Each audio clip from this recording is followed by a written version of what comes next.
Peuple camerounais, hein, plus que jamais, c'est maintenant. C'est maintenant. Et nous allons regarder les collabos en face. Alors, chers abonnés de la Voix du Continent, je vous salue avec toute la plus grande déférence. Alors, ce matin, nous allons écouter un extrait de vidéo de Dani Scopio, cet influenceur, ce lanceur d'alerte camerounais qui est toujours éthique, hein.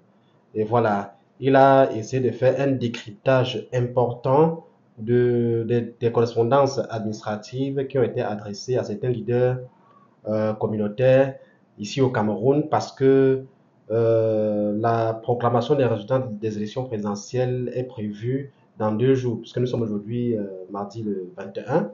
Et il y a des correspondances qui affluent de part et d'autre et interpellant, convoquant les leaders communautaires de la région de l'Ouest, de la région du Nord-Ouest et tout ça, donc du Nord et du Nord-Ouest.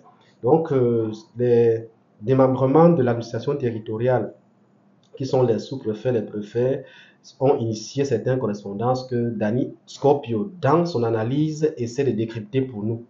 Écoutons-le et puis on revient juste après. Lorsqu'on vous dit que le système vacille, lorsque vous avez gagné une élection, alors vous l'avez emporté. Gagner une élection, cela veut dire que le peuple est avec vous et vous a voté.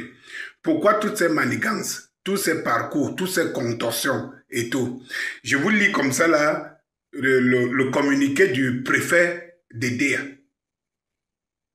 Mesdames et messieurs, chefs des communautés Bamileke, les chefs des communautés du Grand Nord, les chefs des communautés anglophones. Il envoie un message aux chefs des communautés Bamileke qui résident à Edea, aux chefs des communautés du Grand Nord qui résident à Edea, aux chefs des communautés anglophones. J'ai l'honneur de vous convier à une importante séance de travail que je présiderai le mardi 21 octobre 2025 à partir de 15 heures précises dans la salle de la réunion de mes services. Et donc, l'ordre du jour vous sera communiqué séance tenante.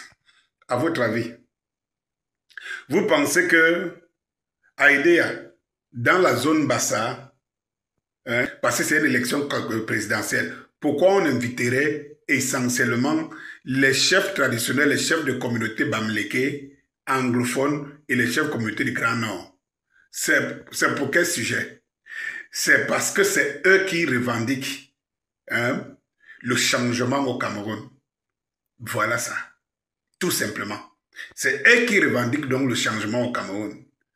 Ce n'est pas à l'ouest qu'on a écrit ça. Ce n'est pas dans le Grand Nord. C'est à Edea qu'on invite les communautés, les autres communautés, parce qu'on sait, hein, que ces communautés sont prêtes à défendre, coûte que vaille, la victoire de celui qu'ils ont choisi. Et en retour, c'est un message pour nous. Cela veut dire que nous, les quoi, Bassa, Douala, bon, on sait quand même que dans le Vouri, hein, on n'a pas pu faire autrement. On lui a accordé, parce que le régime accorde une victoire. C'est lui qui décide où on peut te donner comme victorieux. Mais ceci nous amène à nous poser des vraies questions. Et je la pose à ma communauté Bassa. Je me la pose. Je me la pose. De quel côté de l'histoire devons-nous nous trouver? Hein? Et hier, on était le précurseur de la dépendance, de la liberté, liberté de tout, liberté d'opinion et tout. Nous nous sommes sacrifiés pour ça. Aujourd'hui, de quel côté de l'histoire nous nous trouvons? Nous nous trouvons du côté de l'oppresseur. Nous nous trouvons du côté de l'oppresseur. Est-ce que vous pouvez imaginer ça? Vous pouvez l'imaginer? Vous pouvez imaginer la portée de ce message et l'objet? En quoi ça nous rend ridicule? Est-ce que nos parents ont sacrifié leur vie pour que nous soyons demain des collabos? Des collabos. De quel côté de l'histoire sommes-nous? Le gouverneur de la région de la Damawa, Sa Majesté El-Hadj Kaladi Machetrik, invite à une importante séance de travail qui se tiendra le mercredi 22 octobre. Vous allez voir que tout cela, c'est toujours la veille. Cela veut dire qu'on a déjà tout mis en place. Maintenant, on appelle des personnes spirituelles, les personnes ressources, ceux qui ont des influences, ceux qui ont de l'influence sur leur sujet. On les appelle donc pour pouvoir leur dire les recommandations. Voilà la dernière chose que vous devez faire, c'est empêcher vos communautés de revendiquer quoi que ce soit. Alors, on prend vos chefs, on les retourne contre vous et on a l'impression que le peuple, lui, il n'existe pas. Il faut les contenir comme des oies, comme des canards qu'on canalise. N'importe comment et n'importe quoi et du n'importe quoi. Oui.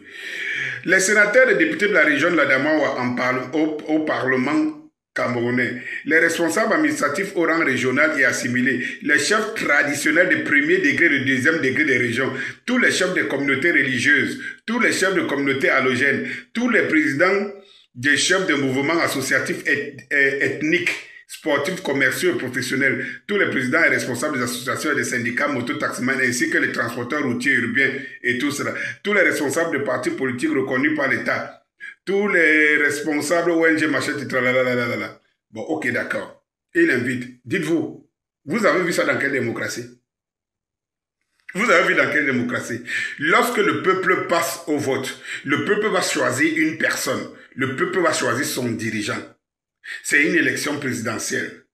Vous pensez que quelle concertation on doit faire la veille avec des entités qui ne sont pas celles-là que le peuple a à faire. Le peuple a à faire, c'est le rendez-vous, on dit que l'élection présidentielle, c'est le rendez-vous entre un homme et le peuple et son peuple.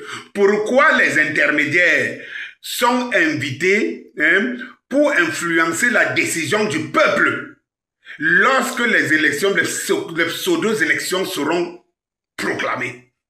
Pourquoi? Pourquoi? Dites-vous pourquoi? Oh!